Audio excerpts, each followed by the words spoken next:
Dios quiere que usted tenga en el día de hoy una fe de quilates. Más de 4 décadas dedicadas a la evangelización del mundo. Yo le estoy diciendo estas palabras para que usted fundamente su fe en realidades, en estas realidades eternas. Su contribución a la literatura cristiana hace evidente su compromiso con el Señor de hacer discípulos y formar ministros. La oferta del Señor a nuestras vidas es que nuestra fe crezca, que nuestra fe sea fortalecida. Escuchemos al doctor Díaz Pavón en Para que el mundo crea. Reciba la paz del Señor con mi saludo. Cuánta alegría compartir con usted en el día de hoy. Hoy vamos a ir al púlpito para escuchar un sermón que a mí me ha sido de mucha bendición y creo que a usted igualmente le va a ser de mucha bendición. Dios quiere enseñarnos y quiere enseñarnos a soñar. Dios quiere enseñarnos a anhelar. Dios quiere enseñarnos a proyectar lo que sentimos en nuestro corazón, esas cosas que Dios coloca en nosotros. A veces pensamos que nuestros deseos y nuestros sueños son meros caprichos personales, pero la realidad es que Dios obra en nosotros a través de nuestra conciencia. Dios nos habla a través de nuestra mente, Dios nos habla a través de las circunstancias y siembra cosas en nuestros corazones. Dios está trabajando en nuestra vida desde el día en que nosotros nacimos. La realidad es que tendría que decir desde antes de eso. Y nos ha ido condicionando porque tiene un plan para con cada uno de nosotros. Y regularmente ese plan se manifiesta en nuestras vidas a través de deseos y a través de anhelos. Surgen en nosotros sueños de alcanzar ciertas metas, de alcanzar ciertas cosas. El Señor las pone allí y nos da recursos para alcanzarlas. ¿Cuáles son esos recursos? Bueno, nos da un recurso poderoso que se llama fe. Dios pone fe en nosotros. La fe viene de Dios. Alguien puede decir, pero pastor, es que yo no tengo esa clase de fe. Puede ser, pero Dios pone en nosotros la fe. No tener fe no es un enorme problema cuando tenemos un Dios que nos puede dar la fe, que puede ministrar a nuestros corazones y a nuestras vidas fe para que seamos capaces de creer. De modo que crea que en el día de hoy la intención divina, la intención del Señor es colocar en su corazón fe. De alguna manera, el Señor nos estimula a creer. Dios nos estimula a querer. Dios nos estimula a desear. La Biblia está llena de pasajes que enseñan que de alguna manera Dios nos lleva al puerto deseado. ¿Al puerto deseado por quién? Al puerto deseado por nosotros. ¿Qué significa eso? Pues que Dios puso los deseos. También enseña la Biblia que Él es el que pone el querer y el hacer por su buena voluntad.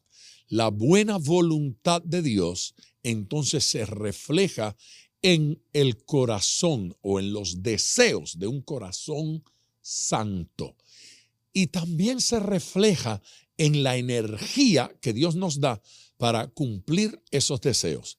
Los deseos no se materializan a menos que nosotros utilicemos la energía, la fuerza que tenemos para trabajar en ellos y lograr alcanzarlos. Los deseos y los sueños no son simplemente para acostarnos a fantasear. La gente fantasea y confunde eso con los sueños. Los sueños son profundos anhelos que hay en nuestro corazón por los cuales estamos dispuestos a trabajar. Cuando nuestro deseo y nuestro anhelo es un mero fantasear y no comprometemos tiempo y trabajo, esfuerzo, sudor, dedicación con ellos, no merecemos tenerlos, no merecemos alcanzarlos. Pero aquel que trabaja, aquel que se esfuerza, aquel que se dedica, la tal persona alcanza sus sueños. Así es que Dios pone el deseo, Dios pone el querer y Dios pone el hacer por su buena voluntad. Deseo es ese plan con el que sueño, es ese proyecto, esa meta que quiero alcanzar y entonces trazo una estrategia para alcanzarla. Y esa estrategia que trazo la debo trazar en el Señor. Debo orar a Dios para que el Señor me dé los métodos, los medios, los recursos para alcanzar ese sueño. Y entonces viene el hacer. Dios no solo puso el querer, Dios ahora puso también el hacer. ¿Y qué es el hacer? Pues el hacer es que saco mis deseos de la dimensión de la fantasía y lo traigo a esa dimensión de realidad donde tengo que hacer algo para que suceda. No basta con sentarme en la mecedora a soñar y a pensar que algún día quiero ser médico, o que algún día quiero tener una casa, o que en ese terrenito que tengo quiero construir una casa. No basta con mirar el auto del vecino y decir, yo quiero un carro como ese, yo quiero un vehículo como ese, algún día yo voy a manejar un carro como ese. No basta con eso. Se requiere que hagamos algo más que eso. ¿Qué se requiere? Bueno, se requiere que el plan que tengo en la mente lo ejecute. Ejecución es indispensable para alcanzar. Ejecución es indispensable para lograrlo. No se puede quedar uno en el deseo de que me baje la papada esta que tengo y que la barriga esta que tengo grande disminuya y que llegue a tener allí unos abdominales envidiables. Sí, eso puede ser un sueño por un ratito, pero se tiene que traducir en un plan, se tiene que traducir en una estrategia. Dios pone el querer y Dios pone el hacer. Así es que en el día de hoy, Dios nos está diciendo, trasládese de la dimensión del deseo a la dimensión del trabajo, del esfuerzo. Amén. Porque Dios va a premiar la obra de sus manos. El Señor va a premiar su esfuerzo. Dios le va a recompensar con bendición. Hoy vamos a mirar en la Biblia la historia de un hombre que recibió lo que estaba anhelando. Y de alguna manera vamos a mirar estrategias divinas para alcanzar eso que Dios nos ha prometido. Antes de ir de una vez a la pausa y al mensaje, yo le quiero invitar a que consideremos la posibilidad de llamar y que oremos juntos. El teléfono es el 305-228-9697. Una vez más, 305-228-9697. Vamos a escuchar la palabra de Dios. Capítulo 5 del Evangelio de Juan. Yo predico sobre estos versículos, los primeros 9 versículos del capítulo 5 de Juan, a menudo. Son unos versículos que yo utilizo para contar algunas experiencias que he tenido en el ministerio en diferentes lugares. Lo testifico cuando predico en las campañas, donde se abre un hueco para dar testimonio de nuestra fe y de lo que Dios hace. Yo utilizo estos versículos. Hoy quiero volver a mirarlos, pero quiero mirarlos desde otra perspectiva. Antes de hacerlo, leo. Después de estas cosas, había una fiesta de los judíos y subió Jesús a Jerusalén. Y hay en Jerusalén, cerca de la puerta de las ovejas, un estanque llamado en hebreo Betesda, el cual tiene 5 pórticos. En estos yacía una multitud de enfermos, ciegos, cojos y paralíticos, que esperaban el movimiento del agua, porque un ángel descendía de tiempo en tiempo al estanque y agitaba el agua. Y el que primero descendía al estanque después del movimiento del agua quedaba sano de cualquier enfermedad que tuviese. Y había allí un hombre que hacía 38 años que estaba enfermo. Cuando Jesús lo vio acostado y supo que llevaba ya mucho tiempo así, le dijo: ¿quieres ser sano?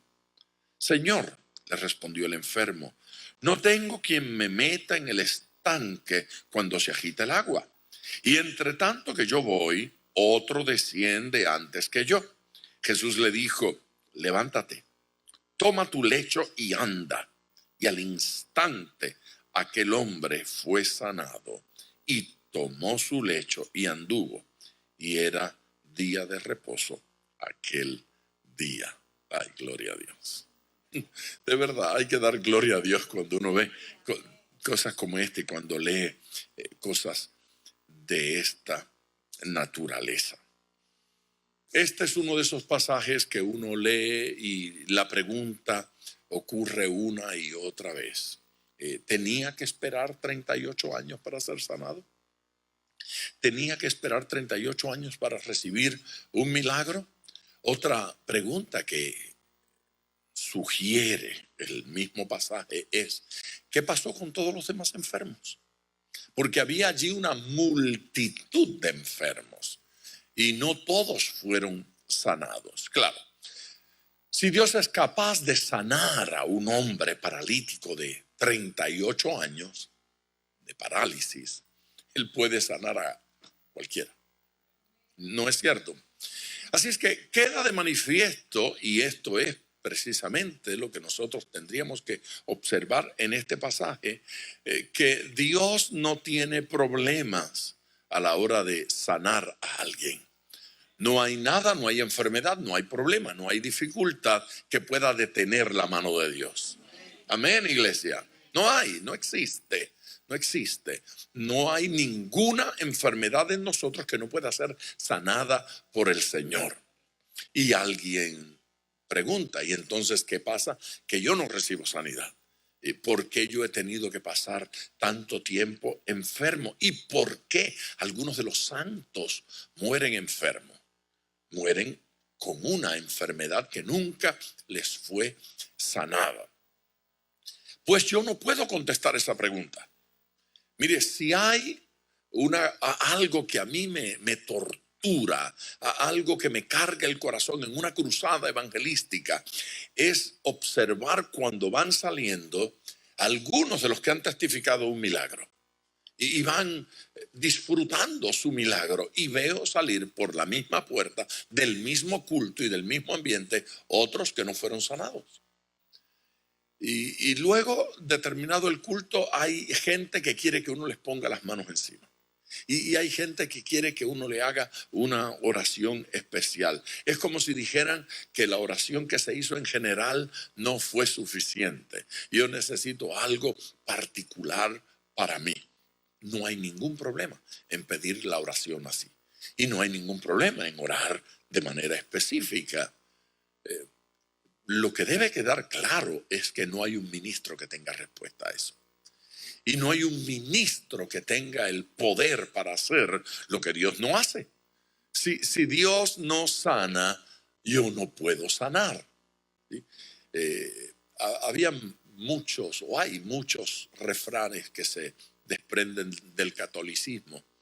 Yo recuerdo uno de la niñez. Yo escuchaba a mi mamá decir alguna vez: si Dios no quiere, los santos no pueden. Y claro, eso se desprende del catolicismo, y los evangélicos no creemos algunas de esas cosas. No obstante, la realidad: si Dios no quiere,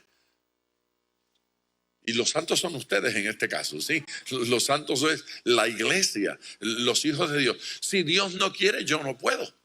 Si Dios no quiere, usted no puede. Si Dios no quiere, nosotros no podemos. No hay mucho que hacer a la hora de Dios no querer. ¿Qué puedo hacer? Puedo hablar con Él. Puedo preguntarle. Puedo ver si Él espera que yo haga alguna cosa. O si hay un propósito dentro de esto que está ocurriendo. De esos propósitos que yo no veo siempre a simple vista, pero luego, de vez en cuando, me entero de que había un propósito de Dios en aquello que ocurrió. Como de vez en cuando descubro que hubo un propósito de Dios en aquello que ocurrió, cuando paso por una situación y no la entiendo y no veo el propósito de Dios, digo, en algún lugar está oculto, pero hay un propósito de Dios. Hay un plan de Dios que yo no lo veo del todo. Hay un plan divino que yo no puedo comprender, pero está allí. Yo no sé por qué la enfermedad está, pero yo sí sé que el Señor está. Así es que no tengo un problema, nada más. Tengo un problema y el Señor está conmigo. Tengo una dificultad y el Señor está conmigo. Ay, pastor, eso es una buena forma de salir al paso. No, usted está equivocado si está pensando así. No, esto no es una buena forma de salir al paso. Yo he descubierto a Dios en cada problema de mi vida. Yo he descubierto al Señor en cada situación, a tal grado que ya cuando llegan los problemas, yo estoy observando el problema y observando la dificultad y buscando por dónde el Señor se va a glorificar en esto. ¿Qué tengo que aprender de Dios en esta situación? ¿Dónde está su mano en medio de toda esta dificultad? Que no entiendo, pero yo sé que Dios está allí. Algo importante que debemos descubrir. Cuando Dios nos mandó a este mundo, nos mandó con sueños. Dios puso en nosotros anhelos. Dios puso en nosotros la idea de que existe Dios. La idea de la eternidad. La gente cree en Dios y cree en eternidad sin que nadie les haya predicado. No importa en qué rincón de la selva se encuentran a una tribu, todas las que han encontrado, nunca han encontrado una tribu atea. Curioso, nunca. No existe ateísmo en el mundo natural. Eso es inventado dentro de la sociedad moderna. El hombre inventa y dice, no voy a creer en Dios. Pero la naturaleza nos hizo creyentes a todos. Eclesiastés dice, Dios puso eternidad en el corazón del hombre. Así que todavía el más ateo de cuando en vez dice, bueno, ojalá y sea verdad lo de la eternidad, ojalá y ustedes tengan razón. Ni siquiera hay ateos con plena convicción.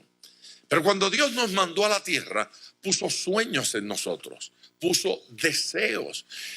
Usted conversa con sus hijos y es sorprendente cómo usted descubre que ellos tienen sueños, que ellos tienen deseos, que ellos tienen proyectos. Proyectos que a menudo mueren o se deforman en la medida en que nosotros los maltratamos. Pero la mayoría de esos sueños vienen de Dios. Dios puso en su corazón deseos. Ahora, no solo nos dio deseos, Dios nos dotó para que los podamos alcanzar. Esto es importante. Dios nos dio la capacidad de alcanzarlos. Dios nos dio la capacidad de hacerlos, de convertirlos en realidad, de que pasen de ser un sueño, un deseo, un anhelo, a que se conviertan en algo real.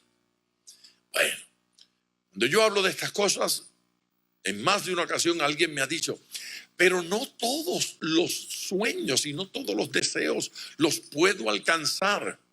Y yo respondo, puede ser, pero ¿no estaría usted contento si hubiese alcanzado la mayoría de ellos? Suponga que hay alguno que no puede alcanzar, pero la mayoría de ellos los podemos alcanzar. Bueno, pero no todos nuestros sueños están dentro de la voluntad de Dios. La mayoría sí. La mayoría de esas cosas hermosas, lindas y buenas que deseamos están orientadas bíblicamente y las podemos alcanzar. Ahora fíjese, aquellos sueños que Dios puso en nuestro corazón, aquellos objetivos, aquellas metas, aquellos anhelos que Dios sembró en nuestro corazón, Él espera que hagamos algo para alcanzarlos. Y si nos dotó y nos dio la capacidad de hacerlo, Él espera que nosotros utilicemos esa capacidad que nos dio. Por lo tanto, esto del encuentro con Dios tiene algo que ver con rendir cuentas, con ir delante de Dios y reportar qué hiciste con los sueños que puse en tu corazón, qué hiciste con los anhelos. Yo conozco gente a las cuales las he seguido por los últimos 40 años. 40 años. Hay gente a quienes he pastoreado de frente 10, 15, 20 años y otros tantos más a la distancia. Los he pastoreado. Algunos de ustedes los he pastoreado por los últimos 20 años y algunos por los últimos 30. Los he pastoreado. Algunos de ustedes los pastoreé desde que eran niños. A otros no. Si no, yo sería el joven centenario.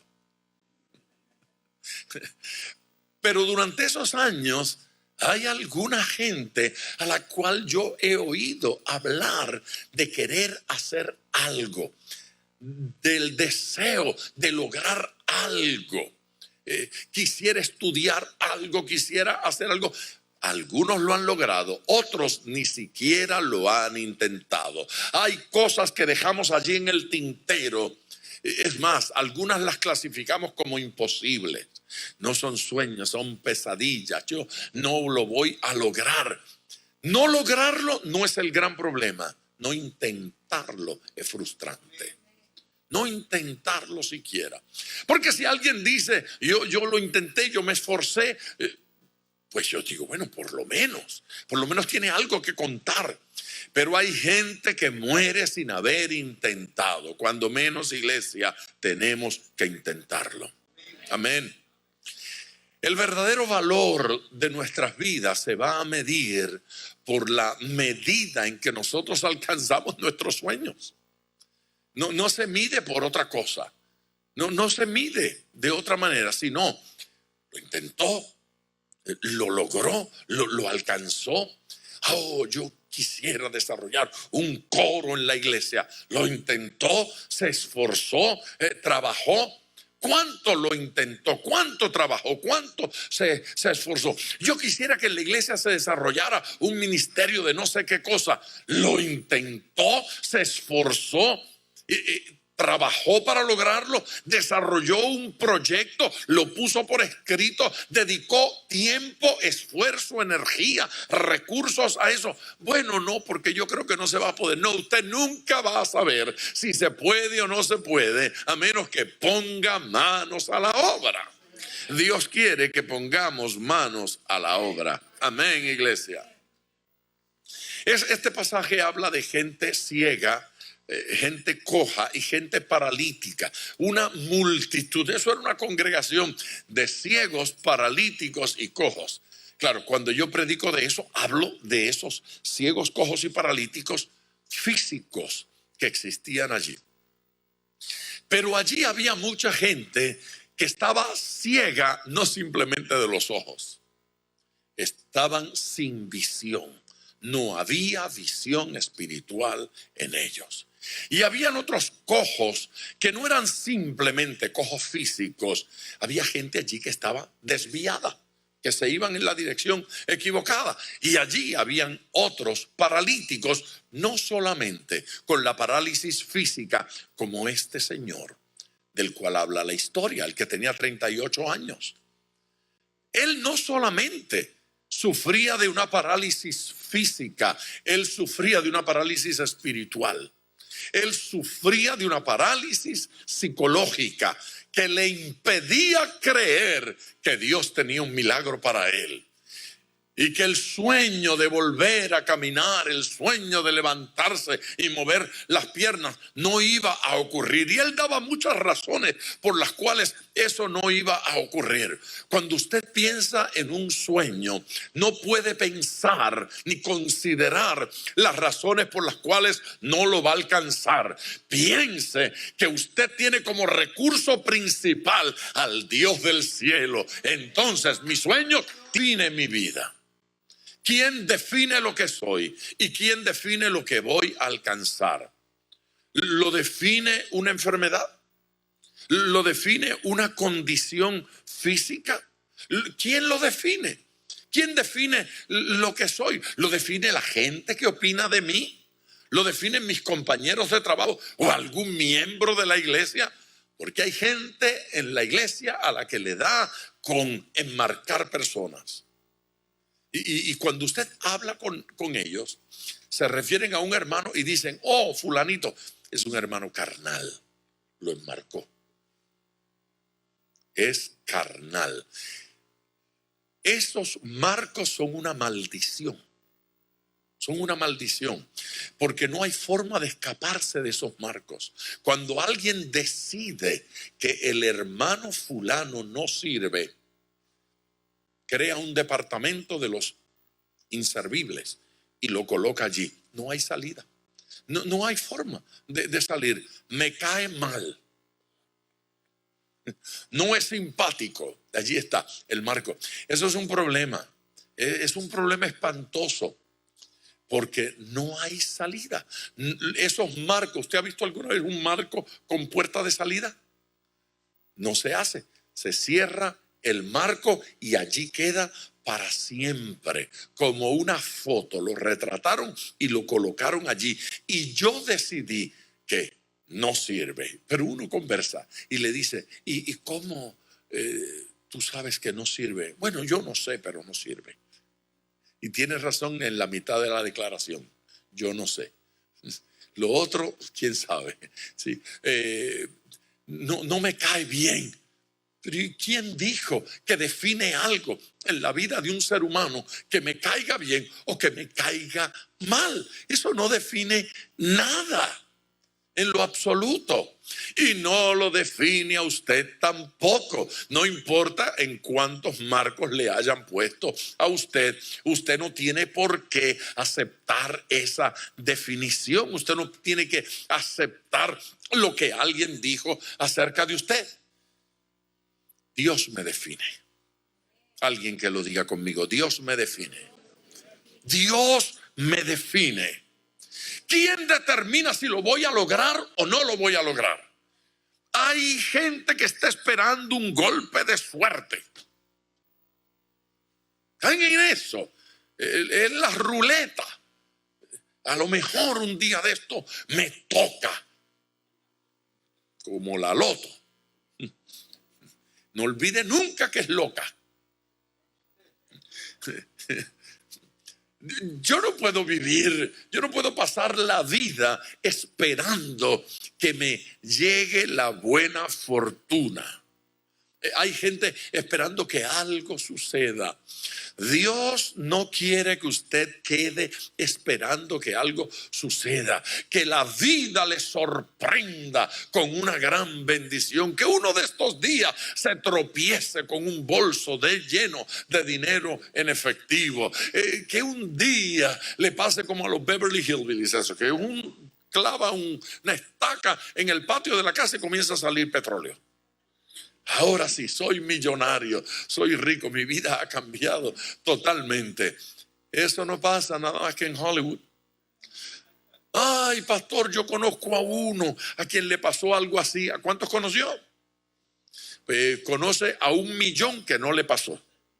Entonces, las apuestas están en su contra. Hay gente que se ha encontrado tesoros, pero las apuestas están en su contra. Para usted encontrar un tesoro, usted tiene que dedicarse a buscarlo. Usted tiene que adiestrarse. Usted tiene que utilizar estrategias para buscarlo. Es posible que lo encuentre si usted se queda sentado en la casa esperando que el tesoro le encuentre a usted. Esa no va a ocurrir. Esa no va a suceder. Es necesario buscar. Amén. No espere que algo suceda, provoque que algo suceda. Empuje para que algo suceda. Dios quiere que hagamos que las cosas sucedan. El Señor quiere que nos activemos y que nos activemos correctamente. ¿Ve? No basta con luchar. No basta con competir. Cuando el apóstol Pablo habla de la vida como una competencia, él dice que el que no lucha legítimamente no será recompensado. No va a recibir la corona. ¿Sí? Ahora en las Olimpiadas, los puertorriqueños vivieron una experiencia muy triste. Vivieron otras muy alegres. Pero yo quiero hablar de la triste. Tenían un muchacho con reales posibilidades de traer una medalla compitiendo en la carrera esa con obstáculos. Hay que saltar. Se llama Coulson. Bueno, un corredor excepcional. Las esperanzas estaban cifradas en él. En el momento en que debía arrancar, por primera vez en su vida, por primera vez, se mueve indebidamente y queda descalificado. Ni siquiera pudo intentarlo. Quedó descalificado. Salió antes de tiempo. Nadie cree que fue intencional, pero cometió un error. No recibió la corona. Tenía posibilidades de traer una medalla, pero no corrió legítimamente, salió de manera impropia. El apóstol dice, no son coronados, no recibe el premio, no recibe la medalla. ¿Ve? La búsqueda no solo tiene que ser intensa, tiene que ser correcta. Tenemos que buscar hacia el lugar correcto, ¿sí? En la orientación correcta. Nosotros queremos lograr cosas en la vida. Tenemos que mirar en las Escrituras cómo Dios aprueba que eso se haga. Hay gente que quiere amor, pero lo busca en los lugares incorrectos. Y lo busca de la manera impropia y se relaciona de la manera en que no debe, y tienen consecuencias por hacerlo así. Hay gente que quiere tener dinero, no hay ningún problema en querer tener dinero, pero hay gente que lo busca de la manera incorrecta. Hacen cosas que no deben hacer, hacen negocios que no deben hacer, hacen cosas en los negocios que no se deben hacer, y entonces nos privamos de la bendición de Dios. Dios no va a bendecir ni va a prosperar a aquel que lleva una carrera incorrecta. Dios quiere. Qué palabra poderosa la que el Señor nos ha dado en el día de hoy. Si usted, como yo, ha sido ministrado por estos versículos y por estas experiencias, decida acercársele al Señor en este momento en oración. Llame, por favor. Pida la oración. El número es el 305-228-9697.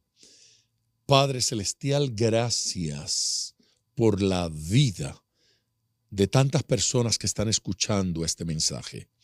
Gracias por la vida, Señor Jesucristo, de aquellos que se han sentido tocados, ministrados por ti en este día. Yo creo que tú has hablado a los corazones. Yo creo que tú has hablado a las conciencias y a las mentes. Yo creo que tu Espíritu Santo ha movido, conmovido, estremecido muchos corazones en el día de hoy. Dale las fuerzas.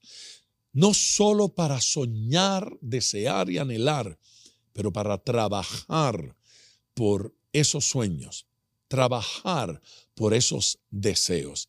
siembra fe en los corazones, muévelos, estremécelos, sacúdelos, Espíritu Santo, de tal manera que se pongan en acción. Señor, saca a tu pueblo de la inercia, sácanos de la vagancia y ponnos en acción, ponnos a trabajar. Padre, yo te pido estas cosas en el precioso nombre de Jesús, creyendo que tú lo haces en el día de hoy. En el nombre de Jesús. Amén, Señor. Dios está dispuesto a ministrar su vida en la necesidad que sea. 305-228-9697 es el número a llamar ahora. Márquelo. 305-228-9697. Reciba la bendición de Dios. Mañana continuaremos con la segunda parte de este sermón. Gracias por sintonizar Para que el Mundo Crea con el Dr. Díaz Pavón. Nuestro ministerio desea brindarle acceso a este programa descargando gratuitamente la aplicación DPM Radio. Para oración, comuníquenos su necesidad llamando al 305-228-9697. 305-228-9697 o en las redes Facebook e Instagram bajo Díaz Pavón Ministries.